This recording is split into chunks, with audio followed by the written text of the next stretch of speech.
सो hey guys, आज हम इस वीडियो में देखने वाले हैं कि मौर्य वंश के बाद मतलब मगध के बाद का इंडिया कैसा था। मौर्य वंश के बाद का भारत कैसा था। अच्छा, हम पिछले वीडियो में पढ़ चुके हैं कि कुछ विदेशी भी आ गए थे, मतलब शुंग वंश के साथ साथ भारत पर विदेशी और भारतीय दोनों राज्य करते थे, है ना। तो आज यहाँ पर मैं आपको विदेशियों का क्रम समझाऊंगा और फिर जब भारतीयों का क्रम समझाऊंगा तो वहां तक समझाऊंगा जहां तक भारत शासक वर्ग था। ठीक है, जहाँ पर उसके बाद फिर भारत कमज़ोर कैसे हुआ, वहाँ से मिडवल हिस्ट्री स्टार्ट हो जाती है। तो उसके बाद एक लास्ट वीडियो लाएँगे, ठीक है? तो आप लोग देखते जाइए। सबसे पहले मैं आप लोगों को समझा रहा हूँ विदेशियों का क्रम। तो अभी तो आप देख रहे हैं कि हम बहुत स्ट्रॉन्ग हैं, आगे और स्ट्रॉन्ग होंगे। इसी कॉन्सेप्ट के साथ बढ़ेंगे। तो कैसे भारत गुलाम हुआ, ठीक है? आगे। तो कैसे भारत गुलाम हुआ, एक ये न्यू वीडियो आएगा लास्ट में। तो अच्छा, देखते रहिए आप लोग। इसके आगे देखिए कि पहले विदेशी शासकों को समझते हैं। ठीक है, आप लोग देखना, क्रम पे ध्यान देना ज़रूरी है क्योंकि ये ठीक है, समझ आता है एग्ज़ाम में। अच्छा, जो पहला अटैक था वह था हिंद यवनों का, इंडो ग्रीक लोग थे ये। ये ऐसे विदेशी थे जो भारत आए और भारतीय हो गए। इन्हें हिंद यवन भी कहते हैं। पहली बार सोने का सिक्का इन्होंने ही चलाया था। अच्छा, दूसरे नंबर पे जो अटैक था वो शकों का था। ठीक है, इनका जो एक फेमस किंग था उसका नाम था रुद्रदामन।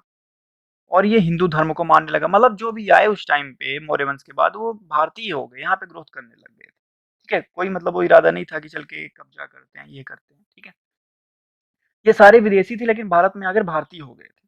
तीसरे नंबर पर अटैक था पहलवों ने किया था, और अगला लास्ट अटैक था वो कुषाणों का था। और इस प्रकार चार आक्रमण एक के बाद एक हुए थे। अच्छा, कुषाणों में जो फेमस किंग था वो कनिष्क था और उसकी कैपिटल थी पेशावर। इसने एक शक संवत शुरू किया था 78 एडी में। इसी के समय हीनयान और महायान बटा था चौथी बौद्ध काउंसिल में। याद है कनिष्क के समय पे लास्ट बौद्ध काउंसिल हुई थी। इसी के समय में अफगानिस्तान में गांधार और यूपी में है मथुरा। और यही दो जगह के कलाकारों ने भगवान बुद्ध की मूर्ति बनाई थी। पूछा जाता है ना कि गांधार कला और मथुरा कला किस टाइम पर डेवलप हुई, तो कनिष्क के। तो कनिष्क के चीन पर आक्रमण किया, रेशम मार्ग एक सिल्क रूट होता था उस पर कब्जा कर लिया जो यूरोप को चाइना से ऐड करता था। अच्छा, कनिष्क के दरबार में विद्वान भी थे, जैसे चरक हो गए, ये फादर ऑफ किसके थे, मेडिसिन थे।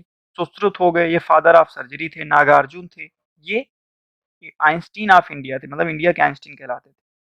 अच्छा, मगधों में हमने लास्ट में कौन सा वंश पढ़ा था, मौर्य वंश। वो कब तक था, 185 बीसी।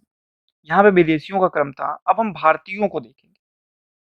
ठीक है, तो अब हमने देखो भारतीयों को देखने से, देखो भारतीयों को देखेंगे तो कौन शासन कर रहा था, शुंग वंश शासन कर रहा था। और शुंग वंश ने शासन किया था 185 बीसी से लेकर 75 बीसी तक। अच्छा, जो पतंजलि थे, ठीक है, ये पुष्पमित्र शुंग के टाइम के थे, उनके पुरोहित थे। शुंग के बाद एक वंश आया, उसका नाम था कंठ वंश। ये 75 बीसी से 30 बीसी तक थे। और इसके जो फाउंडर थे वे वसुदेव थे। ठीक है, और अगला जो प्राचीन समय में जो सबसे ज्यादा राज करने वाला वंश है इंडिया पर, ठीक है, ये है सातवाहन वंश।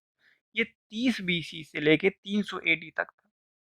ठीक है, मतलब देखो इसी में बीसी से एडी मतलब ईसा पूर्व से ईसवी, इसी वंश में हुआ। ठीक है, सातवाहन वंश में। अच्छा, सातवाहन में बहुत ज्यादा मात्र सत्तात्मक था। ठीक है, जैसे जब भारत पर कनिष्क का शासन रहा था तो बगल में भारतीय शासक भी शासन कर रहे थे। अच्छा, कनिष्क विदेशी था और बगल में भारतीय शासन भी शासन कर रहे थे। और वे कौन थे, कंठ थे। आप लोग ये देख लीजिए टेबल में दोनों को, ठीक है, इसे कंटेम्परेरी मान लेना।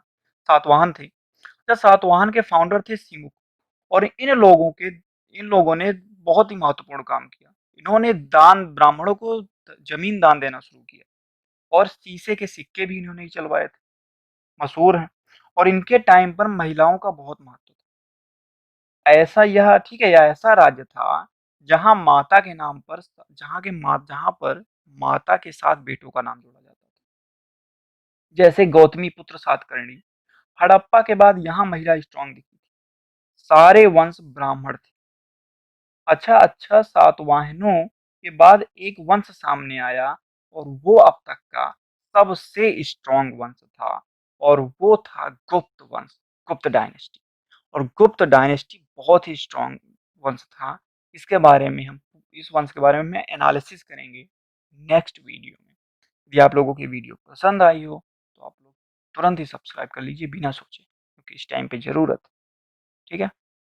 वीडियो का एंड करते हैं यहाँ पे। Thank you.